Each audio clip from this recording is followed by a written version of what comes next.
This is exactly right.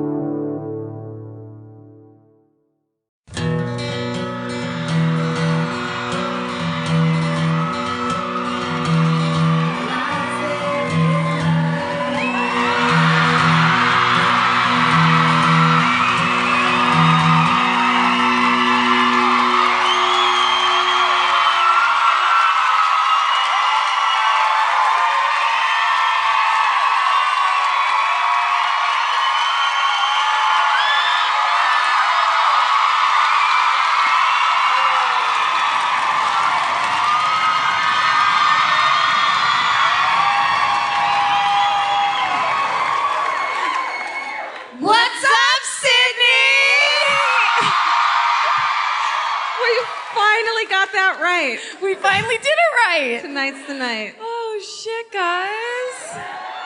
Oh, what's up? What's been up with you guys lately? How was your weekend? How's everything's been going Chill? with you? Weekend? Oh, it's so exciting to be here. Have you ever had every single one of your triggers triggered at one time? Because I have. I'm going to start this show by saying, this is My Favorite Murder, a true crime podcast.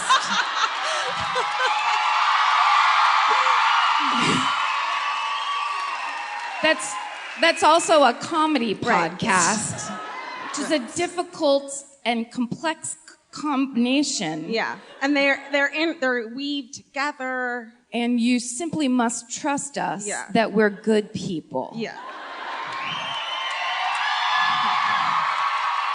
That's just for the newbies. That's just for the people who are forced here or who saw something in the newspaper and they were like, let's roll the dice. Yeah. I love podcasts. This American Life, love that podcast. Let's go to this one. Oh my God. Mark Maron? That guy's great. I'll go to a live podcast. Yes. Let's see what happens. So we wanted to tell you guys what happened last night just to kind of address it. Because at this point, the rumors are so insane. It's a little bit crazy. Yeah. Georgia looked on the way over here. Georgia looked at her phone. She goes, "Oh, now they're saying I walked off stage." And I was just like, "Hold on, what is happening?" I didn't. I wanted to. Never wanted to more in my life. We started the show by talking about plucking chin hairs. As you do. I mean, who doesn't do that? Again, comedy, at their true crime comedy live podcast. And then Karen did a great, lighthearted murder. That's how I do it. Such a thing. And then I didn't. I was doing this thing where, like, I did Jill Maher the night before. Yep, that's exactly what happened. Yeah. So I was like, well, this time I'm going to go in a different direction. Let me just stop you by saying that anyone, again, who might be new, she did Jill Maher, and when we did our meet and greet, which is where we get a lot of feedback, and we love to hear feedback, and people tell us what they think, every single person was like, I was so scared that you were doing that, and you did it great. And it's obviously, no, it's okay. But I mean, like... The one thing we talk about all the time is that we're here to represent and support the victims. As comedy is not around that. Yeah. So I think I'm okay with the way I did. But then I touched a nerve with last night. Yeah. There was somebody in the audience who clearly was out for the weekend and made a bad entertainment choice. Do you know what? Do you know what I bet happened? Some fucking sweet hardcore murderina was like, fuck, I have to work tonight. Uncle Dave. Listen. Aunt Julie, take these tickets. You guys love horror movies. You're really into horror movies. You guys love comedy. I feel like you might enjoy this thing. And that murderina was wrong. Yeah. Deeply wrong. Yeah. Really, at the end of the day, what happened is, and as a person who's done stand-up comedy for 100 years, we just got heckled. I mean, that's at the long and the short of it. There's been a lot of words used to describe what happened that I think are inaccurate. Because it was a guy yelling, "This is shite," and although it's rude and jarring and upsetting, it's still not like assault or anything. You know what I mean? Like, it's just a person going, fuck this. The only thing was really angry. Yeah, he was mad. And also, he had like the lungs of Pavarotti. He was the loudest person I've ever heard speak. And if you can imagine, all these murderinos were like this. What the, in their minds, what the fuck? But we were all like, what the fuck? What the fuck? Everyone was like, what the fuck for a while. Yeah. And it seemed like it went on for 25 minutes. It was probably 20 seconds. Yeah. And then they just hightailed it out of there. And then we had to like sit in it for a little while. I did start crying. That part is true. Well, it was upsetting because he was yelling at her. Yeah. And also, it was this moment where, like it happens all the time in this podcast, we were talking about something incredibly sensitive, and then one of us fucks up, and the other one makes fun of that person. And they interpreted that as us laughing at someone's death. Right. Which makes sense logistically, you know what I mean? It's like it's not, we didn't argue it, you know what I mean? Because that was what was happening. But it also was not what was happening in the least, so. And then Karen, I just looked at her and I was like, "What?" And you fucking, like a champ, took over and like said the most eloquent, wonderful thing. And it was so, it meant so much to me. Listen. I have to say, I'm so fucking happy you're on my team, and I'm so lucky that you have my back, and it means a lot to me. And I'm not pandering. Look. Just pandering. I trained at the Improv Olympic for 22 years. No, I'm just kidding. No. And it was just like, for me, I come from a family of incredibly loud yellers. So it was like, oh my God, Thanksgiving again. I was just like, are you done? Okay. We get your volume, Anger. No, I'm not like that. No, that's not her experience. No. That's just mine. But yeah. So, there was lots of people who were like, don't quit the podcast. And we're like, I just fucking quit my job. I have to do this podcast. Like, I painted myself into a corner. Seriously. We're never going to post that episode. I think we should post the part that we, whatever. Anyways. Yeah. So I don't think that's ever going to happen. Out of context, people will be like, that was a weird speech. That was a weird, quiet speech about how hard life can be. Yeah. Yeah. That was just a magical, select moment for us. And the funniest part to me is at the VIP. Oh my God. There were people who would come up and be like, it's so funny because I have anxiety disorder. And we're like, oh shit. It's like worst case scenario for people who are already like, it was hard for me to come here. Yeah. And then the man started yelling. Yeah. We're like, then an angry man. We're like, sorry. And it's 99, look around you. It's like all women here. Oh, and then you guys have to, okay, listen, don't tell anyone we told you this. Don't tell Madeline we told you this, but they said to us, please don't tell Sydney about what happened. Sydney. So, They were really, but here's the thing. They were very embarrassed. Every single person that we met in that VIP was so lovely to us. They were and then we had people, part of what Georgia's story was about was, a crime family who, ambushed cops and were trying to kill cops. And that was part of the sensitivity. And about the fourth people who walked up in the VIP line both worked for the Victoria Police Department. And one of the women was like, my boss told me to listen to this podcast for the health of my job. Yeah. And we were like, are you just saying that? I started crying again. And then I was like, then it dinged into my head. I was like, hey, there was a cop here last night and she likes our podcast too. So, she gave us a caution tape. Yeah. Too. And a little badge. Yeah. But then Australia, you guys responded in the fucking coolest way that makes us so fucking happy. And you all get credit. You all get credit. Yeah. Not just Melbourne. We just everybody. feel like the mascots of this podcast I feel like I have a tiger head on and a murderino and like we're like cartwheeling and then everyone else is the football team. Yeah, exactly. But that doesn't make any sense here and fuck. Well, but what you mean Rugby. is at midnight. Yeah. 2 murderinos. It was Danica and we have their names. Nadine and Danica. They are social workers in Brisbane, and they started basically a "Oh yeah" campaign. Oh, you're gonna heckle, are ya? And so we had Stephen grab a still of what the total of money raised for this having happened. Can you see that?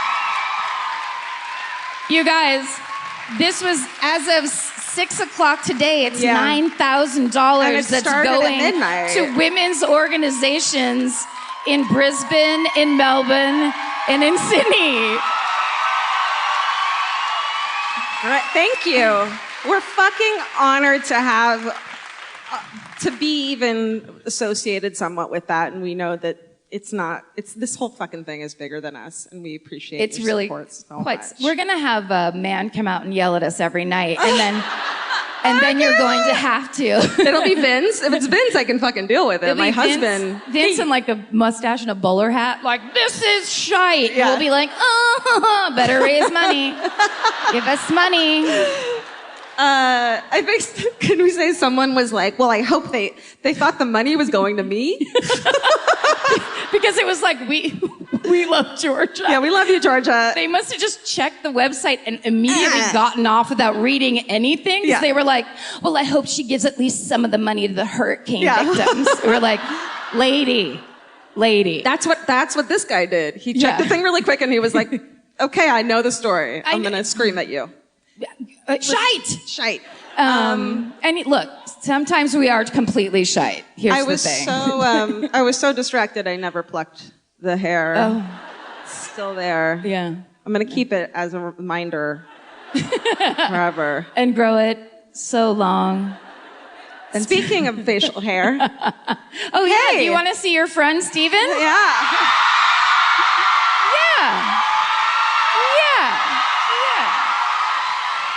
Steven. Our friend Steven. Hi, Sydney. Steven, I just want to tell you, too, because I feel very emotional tonight, that we appreciate you, too, a lot. Oh, thank you. Everything you do. I love you guys. We love you, too. We love you, Steven. Yeah. We're always kidding when we're mean to him. You guys know that, right? It's fun to yell at Steven, but Steven does a lot of shit for us all the time. All the time. I love it, though. Oh. Yeah, I love it. You love the yelling? Yes. Perfect! Yay! It's the perfect relationship! Yay! Yay, Steven. All right, bye. Bye.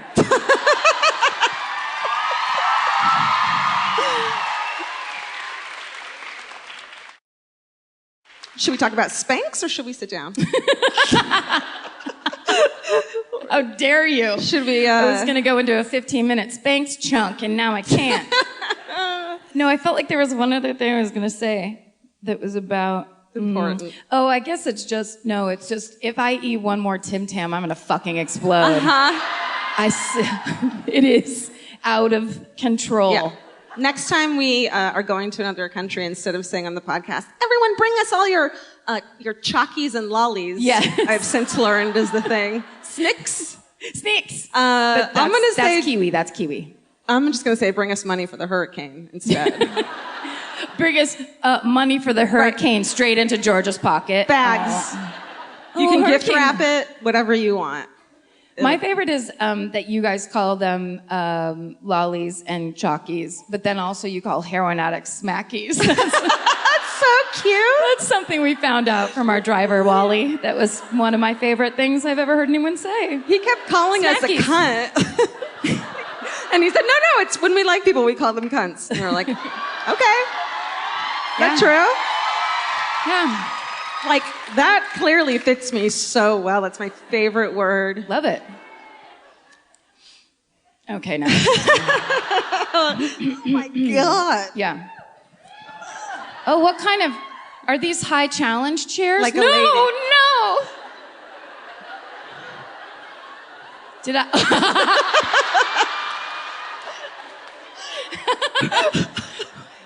Wow. Levels. Levels. This is our new podcast, Levels. Tell me everything. Mommy, may I have some murder? I don't want to be that low. That's a little crazy. Should I just tell briefly the story of when I broke the chair? Yeah, because it's so similar, but I wasn't going to bring it up because like that's not cool to your friend. Like when I told my mom in public she needed to shave her nose hairs. Like that's not cool. It's not cool and it's rude. Now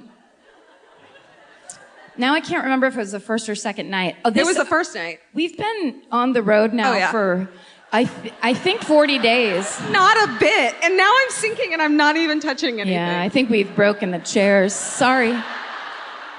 Okay. There we go. Yeah? Fuck. Here, I'll just sit up. We're a regular Larry Moe and Curly over here. We love physical comedy. It's our new thing. Yeah. We told you guys at the top, comedy. Comedy. All right. The first night we got here, George and I are doing our makeup in the mirror as we do, just piling it on for hours before the show starts. And from in my perspective, the room started to slant to the right. And I didn't know why. I thought maybe it was jet lag or a seizure or I was finally going to die. And right as I turned to Georgia to say, like, hey, is the room slanting to the right to you too? The chair that I was sitting in just bent, like, these legs bent under, and I, in fucking straight up slow motion, fell to the ground in the chair, to the point where when I landed, I was stuck in it against the wall like I had been, like I was being eaten by a giant clam. Yeah, and then I went after her. I went after her to save her, but I'm a human, so I was fucking cracking up the whole time. Because who doesn't laugh when someone falls? But you were still a good person, so you still try to help. She's underlining. I'll say this is what the help looked like. It looked like this. No! You know what I think I did? I went to hug you, because I could tell you weren't hurt. So it's just gonna be like, oh God, like nobody wants a chair to break. But then I noticed that the chair had like literally been like masking taped together. That's the story we're going with. Masking tape chair. Fuck. Yeah. So I've been afraid of chairs ever since. Look, it's been a hard tour. We've gone through a lot of shit. If I look like I've been crying, it's because I have allergies. And I've been crying. So this is the portion where we talk about murder. Yes. So if anyone only likes comedy, there is a door. Please don't yell. Please don't yell at me. I don't mean that. Please don't yell at me. They're like, we had nothing to fucking do with it. How dare you?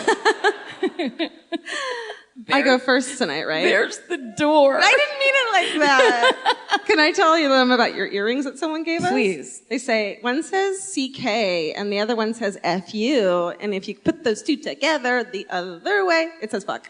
It's really funny because there's that. And then someone also gave me a little enamel pin that's a heart with an arrow through it that says fuck off. It's like they know you. It's just, they know me so well. I want all my jewelry to be rude to everyone for no reason. So what's really fun after all that, I get to go first tonight. Yep. And so right back on. They love it. They want it. They love it and want it. I found an old one so that nobody here remembers it happening or is directly related to the people it happened to. You don't know. I don't know. Anything could happen. We're in a foreign country. Anything could happen. It's true.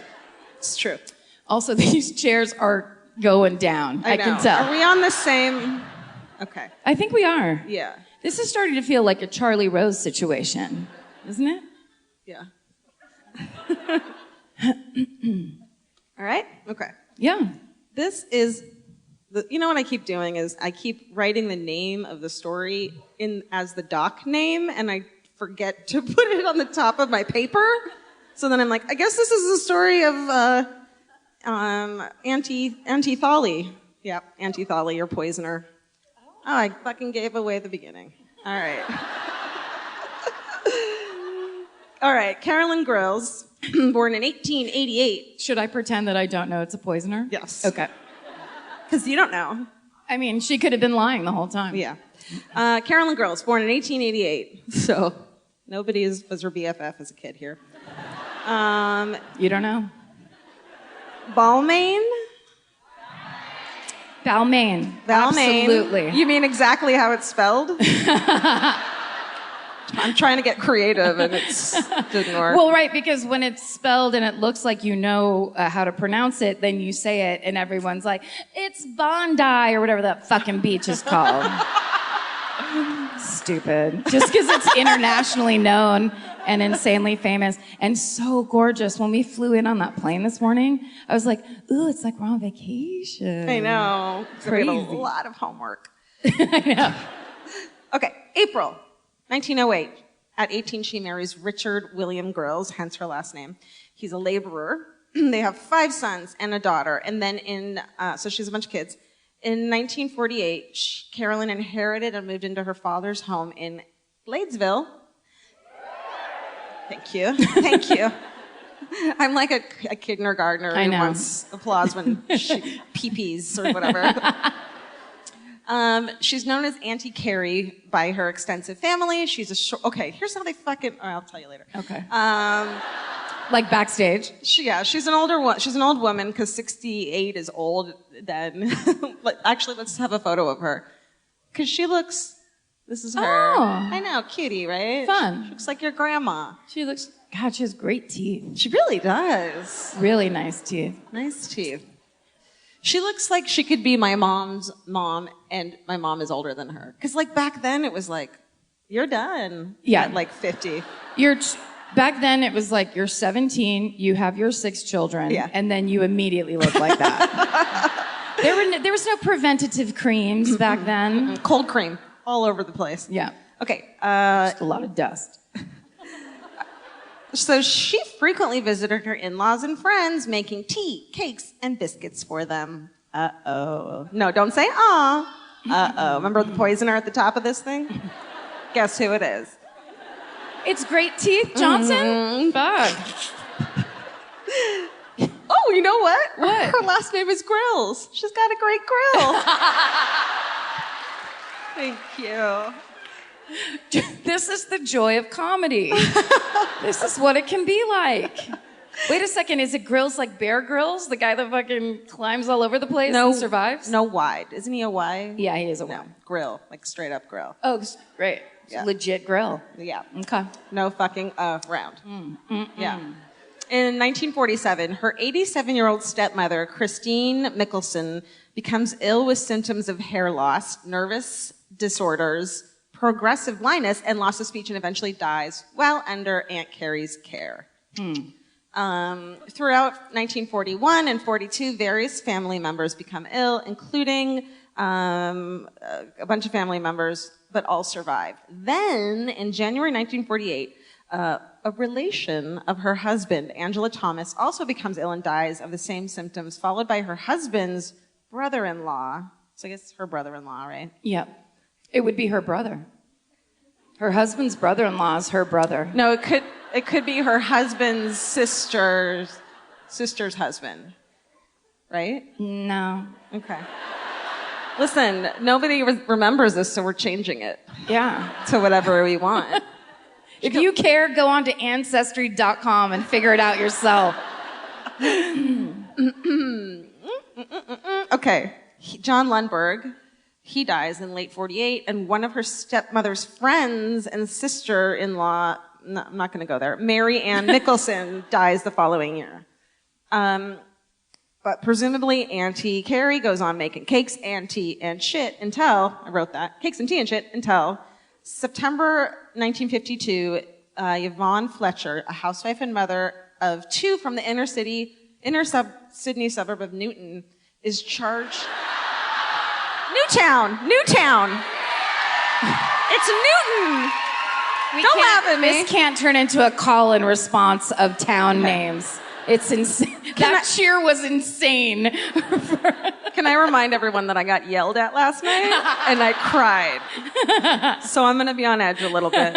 And that includes pronouncing shit wrong. Let's just pretend that that's why I'm doing that. I think that's why they were like at a fucking football stadium just now cheering for that correct town name pronunciation. I made pee-pee in the potty and they're proud of me. We support you, Georgia! Cakes and cheese. Newtown, you know. Yep, every time now. Was charged and tried for the murders of both. So this chick fucking, turns out, kills both of her husbands with this poison called thallium. So it's a rat bait poison, because rats were fucking everywhere in Sydney after World War II.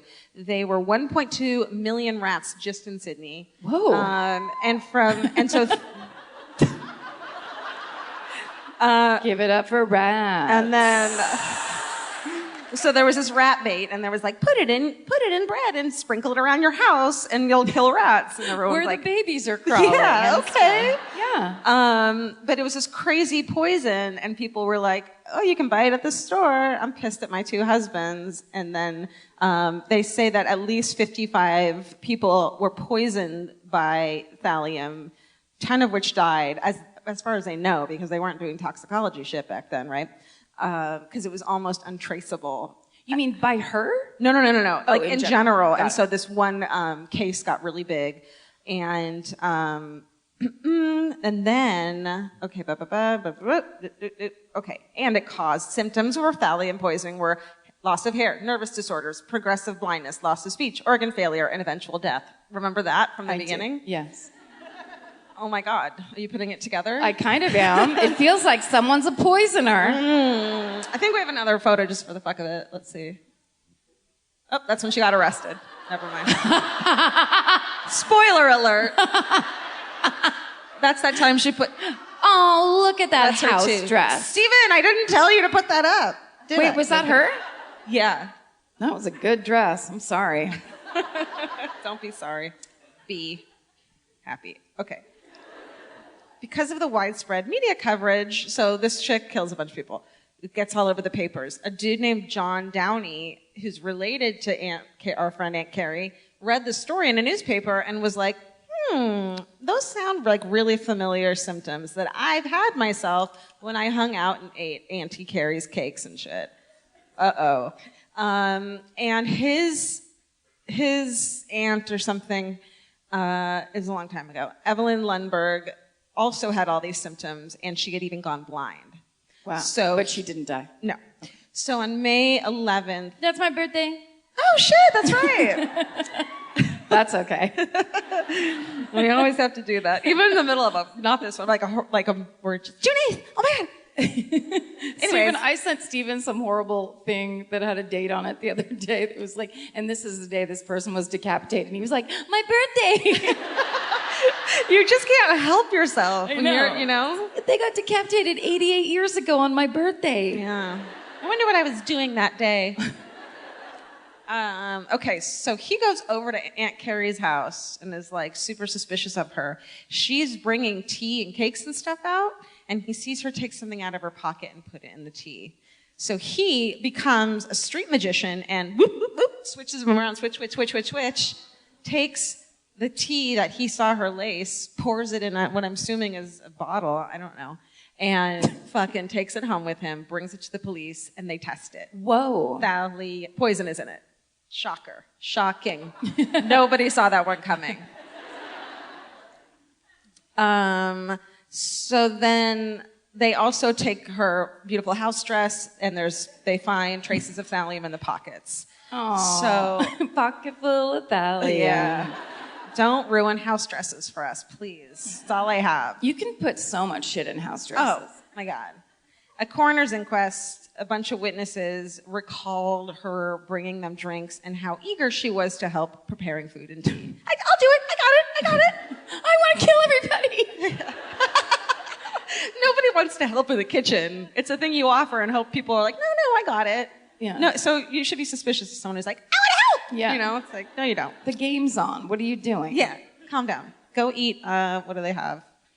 Go eat dip. Okay. So at 63 years old, she's arrested and charged with the attempted murder of her sister-in-law, who's now blind, and her daughter, the sister-in-law's daughter. Her niece. Both. Huh? Thank you. I'm big picturing. You're in the details, and Yeah. I'm out here watching all of it.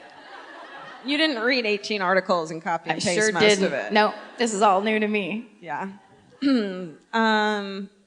Okay, so she's arrested, and investigators also exhumed a bunch of those bodies from before, and they found traces of thallium in 2 of them, and the others had been cremated, so they couldn't be tested. So the coroner found her responsible for several deaths. Can they do that? That's how they used to do it, I think, back then. Okay. Coroner's Oh, right. inquest. Yeah. There's a book. Never mind. I know I'm not going to remember it. It's called the dictionary. The Bible? What's that book? Da Vinci Code. That's it. There it is. Yeah.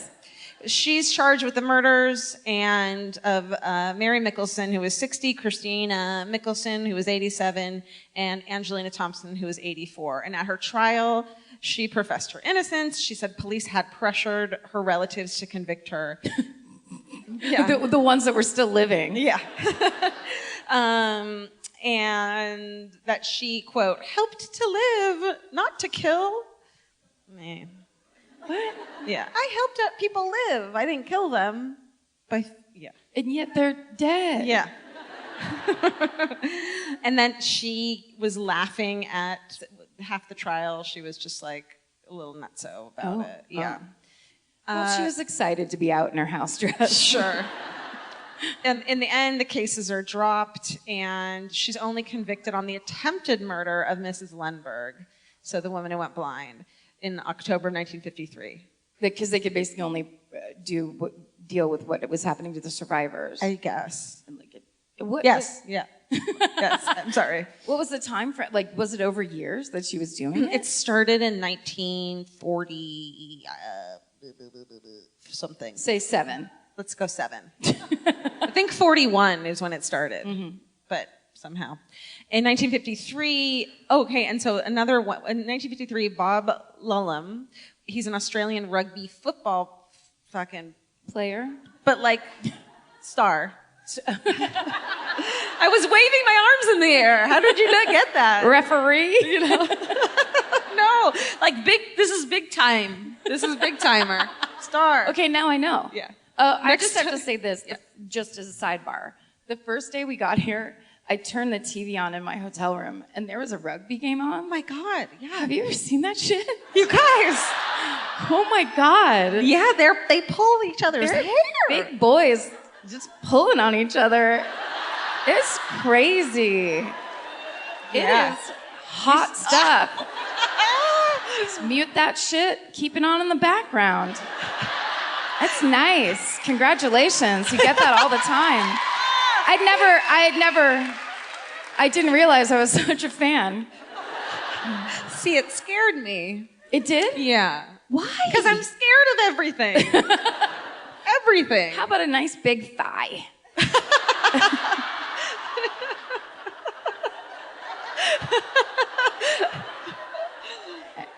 I know what that mime was. Piles of thighs. Okay. So much sweat. That's bad for you. Yeah, I'm not into that. Okay, all right. Sweat in the thighs, not my thing. Yes, yes, and yes. Okay. It's like we're two different people. I mean, we seem to be different. Yeah. Okay, so this dude's mother-in-law tried to poison who he was having a sexual relationship with. So re-clarify this. The mother-in-law is correct in this part. His wife's hot mom.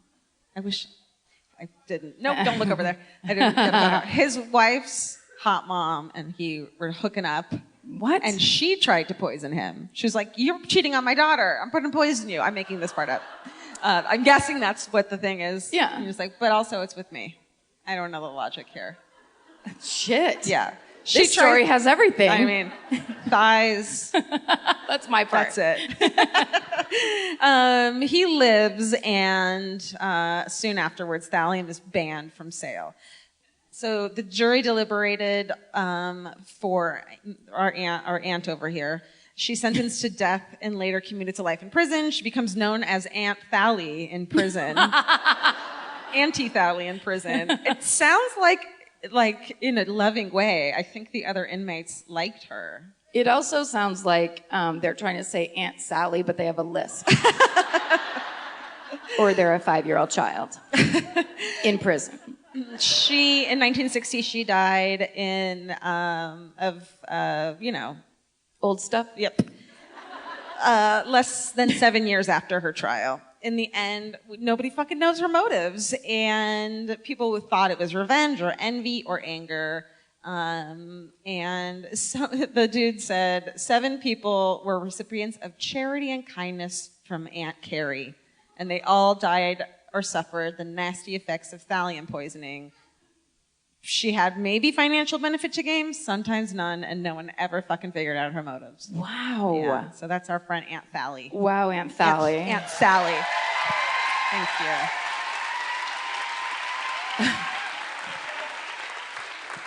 Oh! Man, I gotta get my allergies taken care of. This sound guy almost shat his pants just now. Steven, and you broke the mic. Well, that was crazy.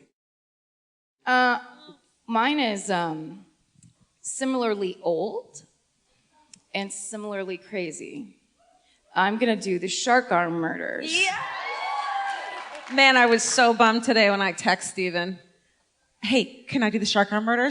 Get out of town. He said, it's off limits, sorry. And when you see that, when you're like, yes. It's such a bummer. Yeah. Because we have to check with him to make sure the other one isn't doing it, because we don't know what murders we're doing, except for tonight, when I know what Karen's doing. Well, it also, in the car, she goes, you're doing my backup murder. Just like, it's my front up murder, girl. I'm sorry. You just make a list of 20 murders. You're like, sorry, that's mine. You took it. That's mine. Well, this one is, I have to say, I think of all the murders I've ever read or done, it just has so much shit going on. That's so, it's beyond, and yet, I just saw Shark Arm Murder, and I was like, I'm gonna do that, and so I don't know a lot about it. Oh, really? Yeah, you just looked at the title? So I'm gonna sit back. Oh, then that would have been better if it had worked. Do it. Oh. There. I'm gonna sit back. No, that's. And then tip it this way. And then fall. Flatten it down. Over. Roll yourself up in the rug. It's really funny because somewhere along the line, this rug got put into our writer as like, this is the stage design for us.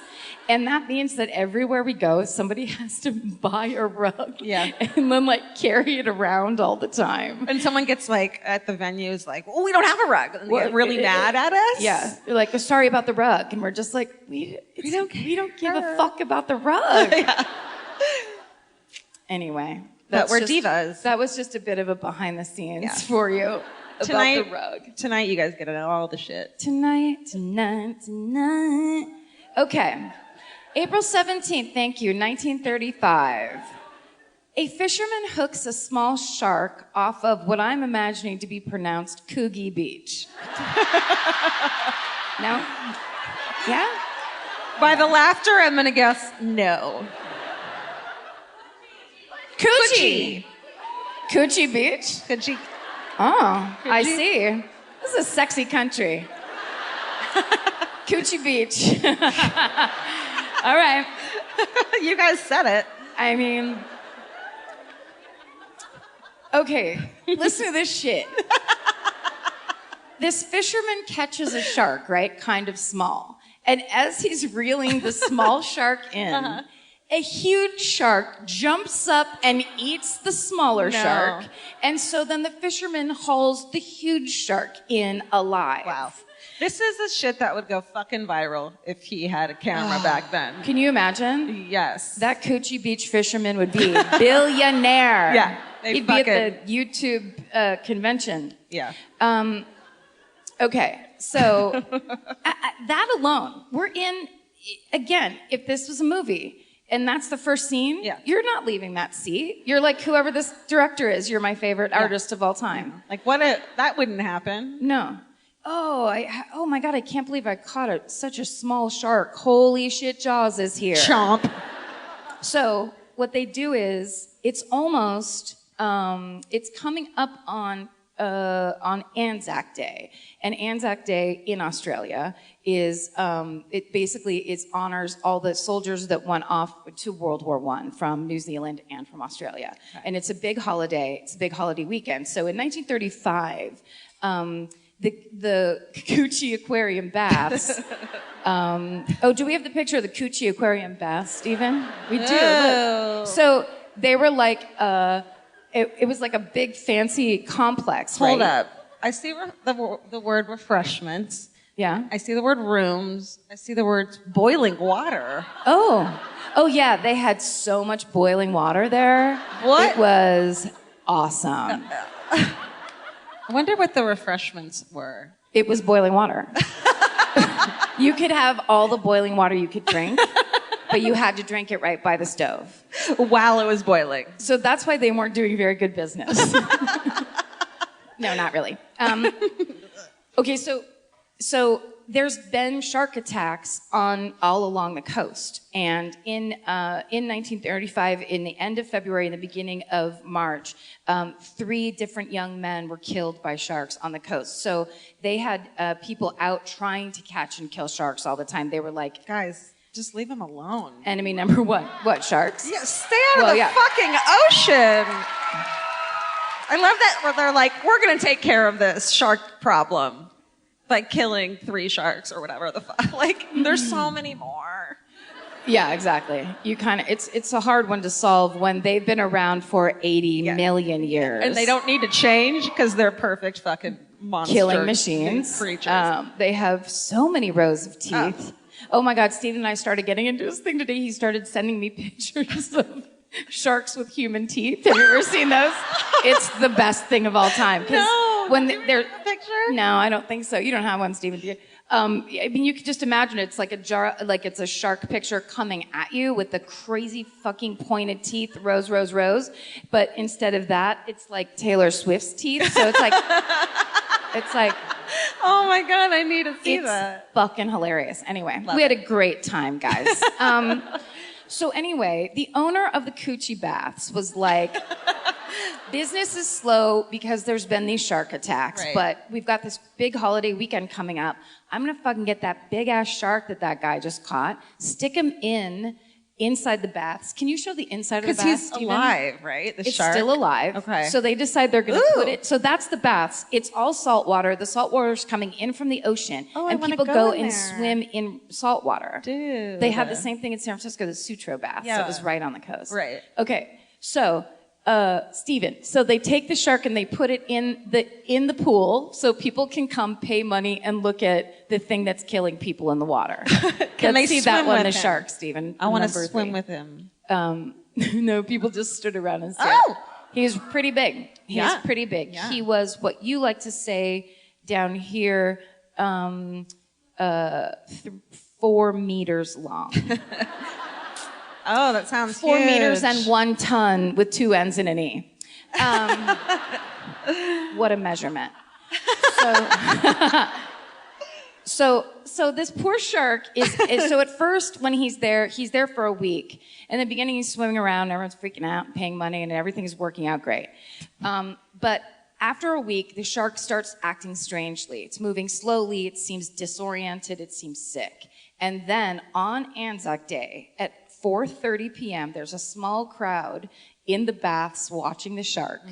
And the shark goes into a frenzy. And then, as it's quoted here, I got all this information from the Sydney Crime Museum website and the dictionary of Sydney.org. And of course, our Wikipedia. It starts to go crazy, and then it starts vomiting copiously, is the quote. And out of its stomach come a rat. A rat? A rat, a bird, What? the remains of the smaller shark that he ate earlier, and then the big surprise, a severed human arm. So those people standing around at the coochie baths, okay, Fuck. there's the arm. No. Yeah. Look at his dukes. The guy, his tattoos dukes are up. Well, here's the thing. The arm has a very distinctive tattoo of two boxers warming up together. Two boxers boxing on the arm. We need to each get that. Should we get it? Tattoo. I get one boxer and you get the other? Yeah. Or should we get a tattoo of a severed arm with boxers on the arm? You know someone has that somewhere. I hope so. Okay. So now, I'm only halfway down the first page of the story. That's all I'd like to say right now. We've already got a double shark attack. And then the shark barfs in front of everybody, a paying audience, which I would have loved. And he barfs up a human arm. What? So they call the police. They get the arm out of the pool. Mm-hmm. They take it to inspect it. And they notice that it is not the remnants of the shark having eaten a person because the arm has been severed, not bitten. I didn't know this. Yeah. So now they know something's going on and they have to look into it. Okay, so then they take the arm down to the police station, I'm assuming. They fingerprint the hand of the arm. Oh my God. Uh-huh. And they find out that it belongs to a former boxer, billiards hall owner, and small-time criminal Jim Smith, who had been missing since April 7th. How long was that? When did it? To April 25th is Anzac Day, so you do the math because Okay. I can't. Smith also lived in Balmain. Hey, Balmain. Look Listen, and listen and spell your cities correctly. I think everywhere we go, we're going to have to sit down with a native for like 2 hours before we go out on stage. 2 minutes, really. I mean, we don't need to take that much time to ask a person at the front desk of the hotel. Cut into that mascara time for just a little bit. How do we say this word? Balmain. Okay, got it. And then we do things Perfect. correctly at the show. Listen, Jim Smith lived in that town with his wife and child, and we're just going to start saying that town. Okay. And his billiards hall, as they were back then, was a, quote, seedy type of place where vice flourished. Sounds fun. Fun. Lots of rugby. So Jim Smith was also a police informant, or what they call a fizz gig, or a fizzer. What? That's what it's Cute, you guys. Isn't that precious? I like that. Okay, so they look into his situation and they find that either at his billiards hall or the other place he works, which was called the Tattersall's Club, he had fell in with a criminal, doing business with a criminal named Reginald Holmes. Let's take a look at Reginald Holmes. He's a classy kind of criminal. Oh, fuck. Good day to you, sir. Everything about him. Reginald has a whole box of pinky rings that he keeps on his dresser. Those teeth have to be put in every morning and taken out every night, for sure. They're kind of, and sometimes when he talks and he's drunk, they come out. Like, for sure, those. They just slip down a tiny bit. Or at least the two front teeth. You know how what do they call those? Anyways, flippers. Anyways.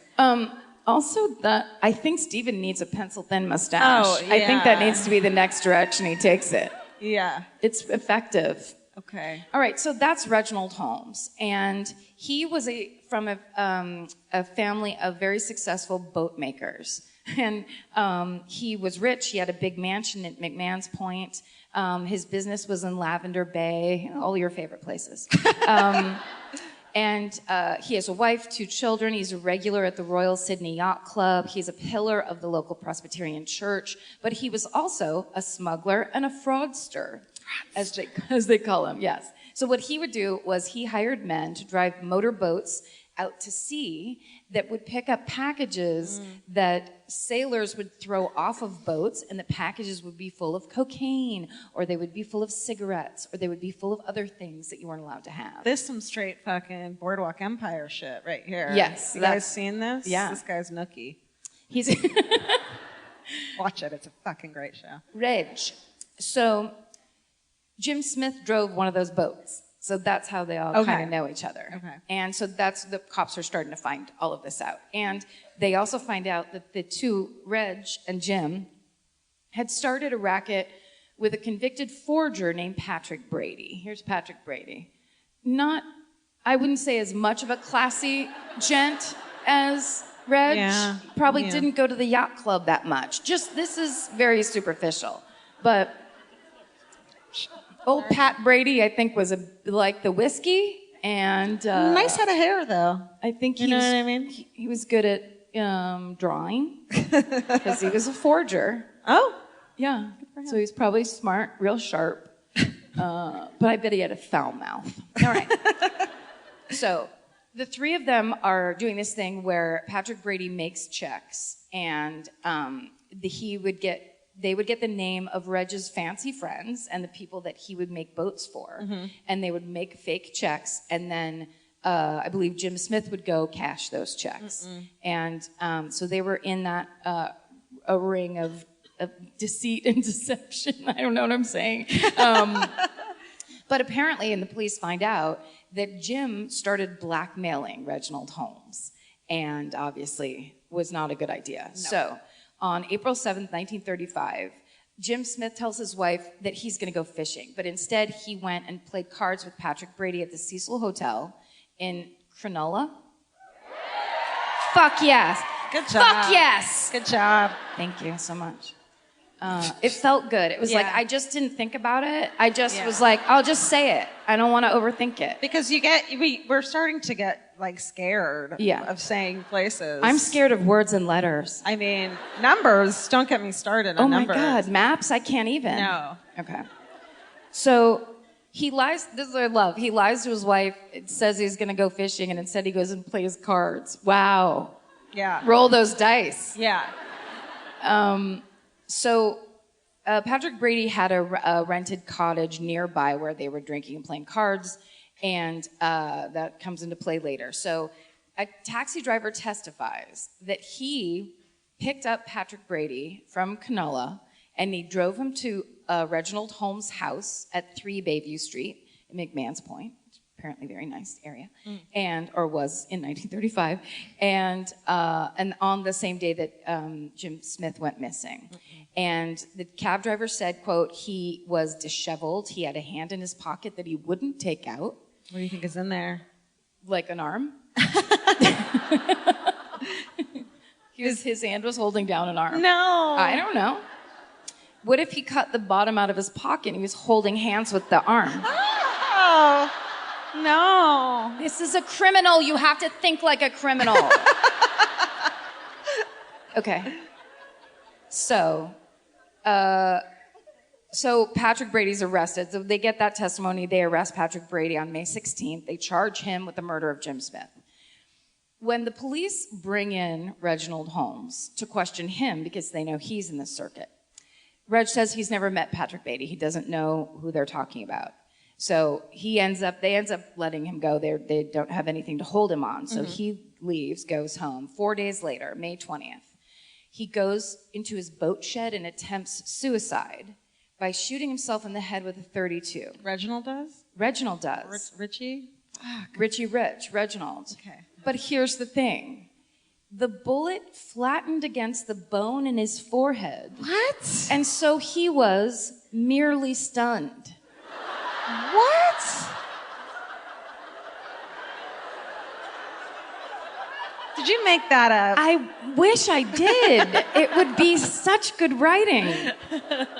Wow, that's some forehead. I mean, that's like a fucking plate. Yeah.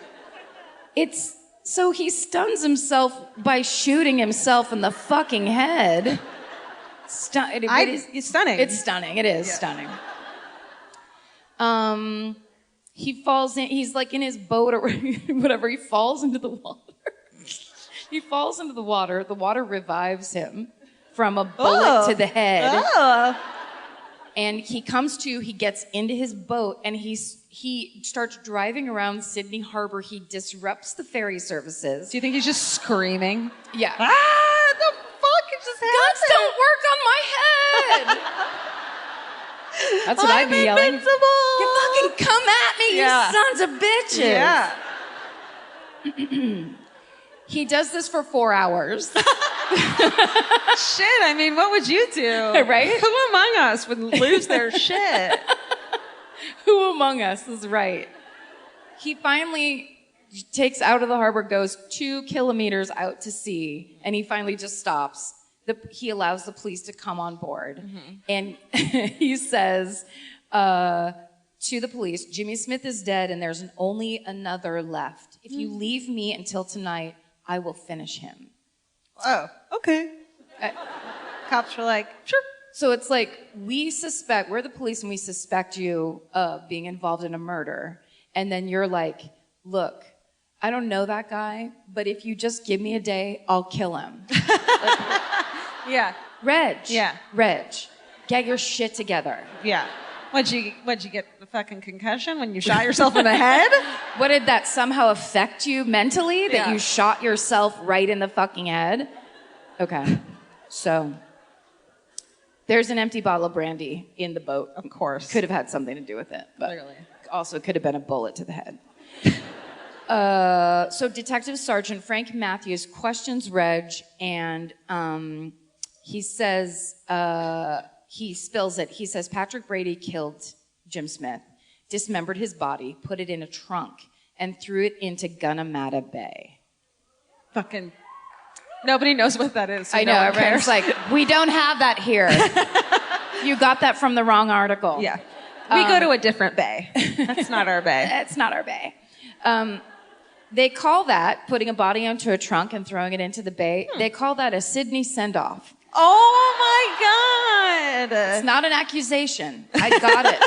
I got it from sydneydictionary.org. Wow. Not even .com, that's a .org. So they know what they're talking about. /AU? It's /edu. Okay. So...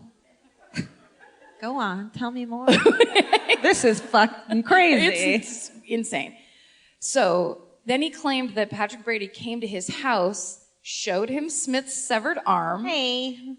Chuck it around in the But I did. back in the pocket. And then, Oh my God. and then threatened Holmes with murder if he did not immediately receive $500. Wait. Oh, hey, I have the earrings on too. I forgot. Go on. What doesn't this story have that you're not completely focused on everything? I can't give you more than this. No story will ever be more interesting, and you're fucking touching your earrings. Listen, Look. attention span of a 3-year-old right here. Go on. I'm sorry. I'm here with you. I'm here with you. Please. I'm supporting you. Okay. They start up a coroner's inquest in mine as well as yours. Okay. That's how I knew what one was. Yeah. Okay, so the day before the coroner's inquest, Reg Holmes withdraws $500 from his bank account, and late in the evening, he tells his wife that he has to go meet someone. They lie to their wives so much I in know. 1935. Maybe if you were honest to your wife, you wouldn't. His wife's like, get out of here. His forehead is so hard. Yeah. You can go anywhere you want. Get away from me. Yeah. Lie to me. You're like a monster. Okay. Early the next morning, which is the day of the coroner's inquest, June 11th, 1935, Reginald Holmes is found dead in the driver's seat of his Nash sedan with 3 gunshot wounds to the chest. Oh, no. And he is the inquest star witness. He wasn't invincible. He isn't well, they didn't get him here. Right. But he was never offered police protection. Oh, no. So there's a guy named Alex Castles who's a professor, and he wrote a book in 1995 called The Shark Arm Murders, which everyone should read. I definitely am going to, just to see if it's actually real. It would be amazing if, like, the sydneydictionary.org was just a prank website, and it's like... And everyone here knew it. Yeah, exactly. And they're It's like, she fucking fell for it. that's my little brother. Are you stupid? But Professor Castles believes that Reginald Holmes took out a contract on his own life because to spare his family the shame of him going to jail. Oh. That's his theory. Okay. Because the crime scene was made to appear like Holmes had committed suicide, except for there were 3 bullet wounds in his chest. Yeah. Yeah. You'd have to really be fucking dedicated. Yeah. Just one more. Yeah. He's like, I've tried this before, it didn't work. I'm going to triple down on this one. I'm just really going to focus. Yeah. And I'm going to just set my intention. I'm going to do some light yogic breathing. Okay, the police have no doubt that he's been murdered. Right. Because, He shot 3 times. well, yes, and, but also they find out that they believe that Jim Smith was killed by Patrick Brady on the orders of gangland figure Eddie Wyman, who was arrested while attempting to forge a check in 1934, the year before. And the reason he got arrested was because of a tip that Jim Smith had given to the police because he was a Police gig. informant. Oh. Fine. Listen. That's fine. We're on the same wavelength. So when that happens and Jim Smith is exposed as a police informant, Right. all of the seedy underworld billiards hall denizens know that he's a stool pigeon, and he basically has a target on his very Arm. soft forehead. Yes, right at the top of his arm. Okay, so here's the thing. The inquest starts on June 12th, 1935, but the case against Patrick Brady falls apart because there's no evidence. So Brady's lawyer, Clive Evatt, actually claimed there was not enough substance to even begin the inquest. He argued that an arm, quote, does not constitute a body, which is, you can't argue with that. It's just part. And that Jim Smith, minus his arm, could very well be alive somewhere else, which is true. Totally. Ooh, what if he was like, oh, buddy, they're going to come after me. Take my arm. I'm going to get the fuck out of here. Yeah. You keep this. You show them my arm. Yeah. Then do a bunch of other crazy shit. And do whatever the fuck you want, man. Do what you want. You'll take. Yeah. I never liked this tattoo anyway. Yeah. It's too big and it doesn't. It's obvious. I'm not that into boxing. Right. I was drunk and my friend made me do it. Yep. Brady is found guilty and acquitted. I mean, sorry, not guilty and acquitted. That's Wow. the craziest part of the story. He's found guilty and immediately acquitted. So for the next 30 years, Patrick Brady steadfastly maintained he was in no way connected to the murder of Jim Smith. And he died in Sydney on April 18th, 1965, at the age of 76. Reginald Holmes was cremated on June 13th, 1935, and he left an estate valued at over $34,000 in 1935, which today is millions of dollars. Oh. Man, Man, I would be a millionaire back then. Yeah? Well, not really. I'll just be like doing okay. Just tell him how much money you I have. know. Right? Well, I'm giving it all to a fucking hurricane, so calm down. What if I just threw it into a hurricane? I hope they're giving some money to the hurricane. Here! Pay off the hurricane. Get out of here. You guys may have already read this, but this is something like on our Twitter that everyone's retweeting because you may have known this, but the state of Florida actually had to put out a warning to its citizens not to shoot at the hurricane. Yeah. That's where we live. Can we live here, please? You can yell at us all you want, Yeah. just as long as no one shoots us. And even though the Navy and the Air Force searched Port Hacking and Gunnamatta Bay, the thing you deny exists, but I insist is real, they never found the rest of Jim Smith's body. Wow. So he could be alive, I think but they he don't is. know. That's it. That's the Wow. shark arm murder. That Crazy. was fun, full of twists and turns, nothing too controversial, for a true crime podcast. Yeah. Crazy. Wow. Should we? Yeah, Can we? Yeah, we're gonna do it home. Let's do some hometowns. But Take a bow. what if I just threw up immediately? Oh my God, it's over! Thank God. I let Karen choose. But oh right, we got a fun tweet, and there's someone who made us a very great and specific offer. I think her name is Joe. Are you still here? Are you here? Can you moonwalk? And is your name Joe? Yes. Can you please come up here? Yep, I see her. There's a door with yeah, you have to go to that door wherever you are. See that husband of mine? Wave to them, Vince. No, you don't have to do it. No one can see you. Are you here? Is she there? She's coming. I see her. Does anyone see stuck. her? Let her go. Let her get by. Is she moving? Move or your knees. Is anything happening? Can she have don't spill Is there popcorn. some kind of action so that Here we she feel? comes. Yes. Steven, she's gonna come Yes. behind you, Steven, Steven. get ready. Be polite, Steven, and find out her name. We're trying to teach him manners, but he's a millennial. And you guys know how those are. Yeah. Oh, yeah, there she is. Hey, there she is. Yeah. Hi, Joe. You didn't think we'd take right? you up. I remembered it. Hi. It's Georgia. Listen, it looks like you brought your own threaten us. microphone. That'd be amazing. Yeah. Oh, I do. Does it work? Does it work? Is it on? Yeah.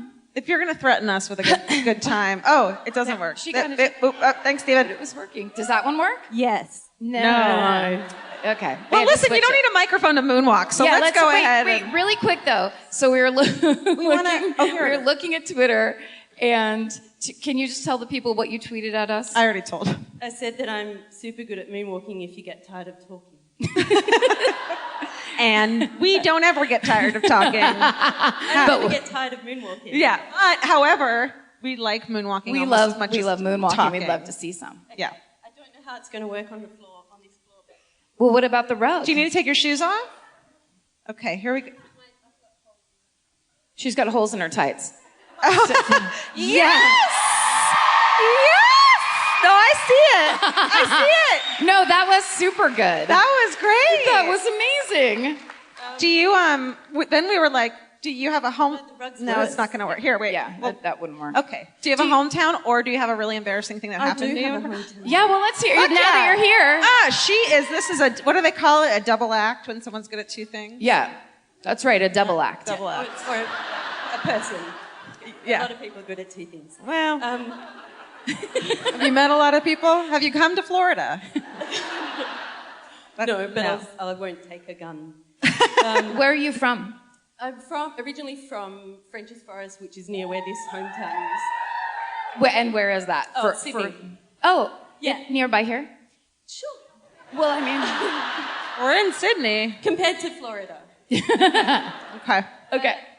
This was when I look really young for my age. Oh, me When I too. was just out of high school in the late 80s. You do. Thank you. Did you hear the gasps? They're buying Oh. it. They're buying it, Joe. This is John Wayne Glover, who's the granny killer. He's known Oh as yes. Oh, I saw that one. I was gonna do that, and I'm like, I can't bear the burden. This is perfect. Yep. And I was Someone else. I've got a twin sister. She's really pretty. I love making that joke. I get it. That's funny. And Wait a second. Do you have a podcast too? No, it's for real. Yes. Do you really? What it's is called it? Zealot, and it's about cults. Are you called fucking what? kidding? What's it I'm called? serious, Zealot. Zealot. Oh, that's a good one. Well, except my friend Alex, who's here, I am so shitty because he came up with a much better name. What is it? See you last Tuesday. Good. And I'm like 6 episodes in, so I can't change it. No, don't change it. Sorry, Alex. Start your own podcast. It's really easy. Anyone Make it can do about it. historical cunts. Oh my God, I can't wait to listen to Zealot. Zealot. Do it. Okay. Yeah. Love it. I love cults. I did the family. I know. Oh, okay. I know. I was kind of shitty. Because anyway. Go. Did I miss a lot of shit? I know I missed Julian Assange was in it, and I didn't say that.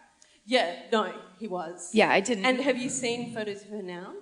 Yes. Her hairline is like... No, we saw that This one. thing. Just kept. She got so many facelifts that her face now starts back here. That's rude. She's very old and dying. Okay.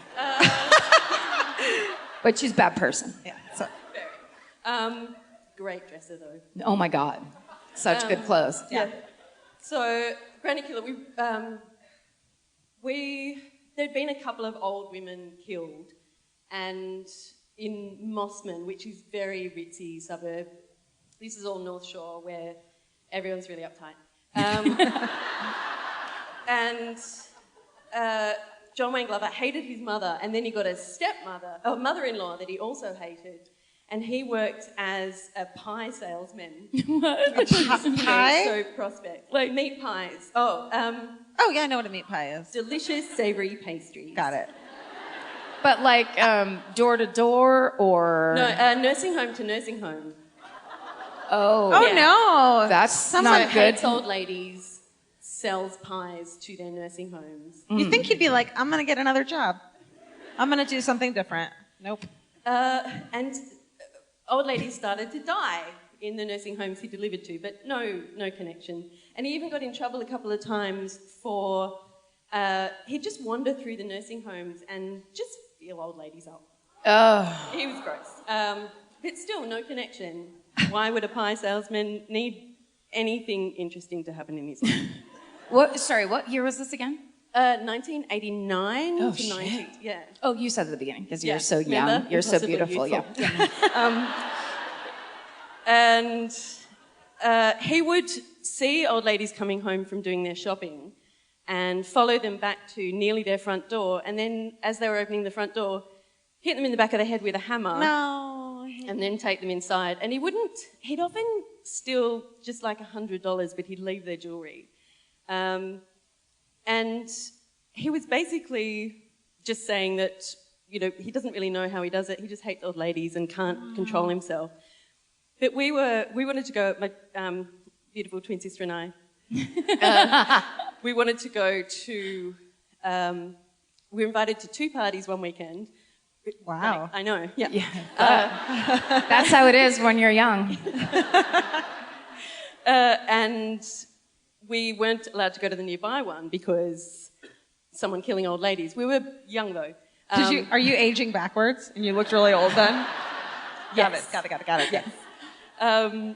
And so we went to the other party in Mossman, and that night he killed someone in Mossman. Well, that afternoon he had, but we hadn't heard from it yet because 1989 we were watching Countdown, not the news. Countdown's a really cool show. Is it? Yeah.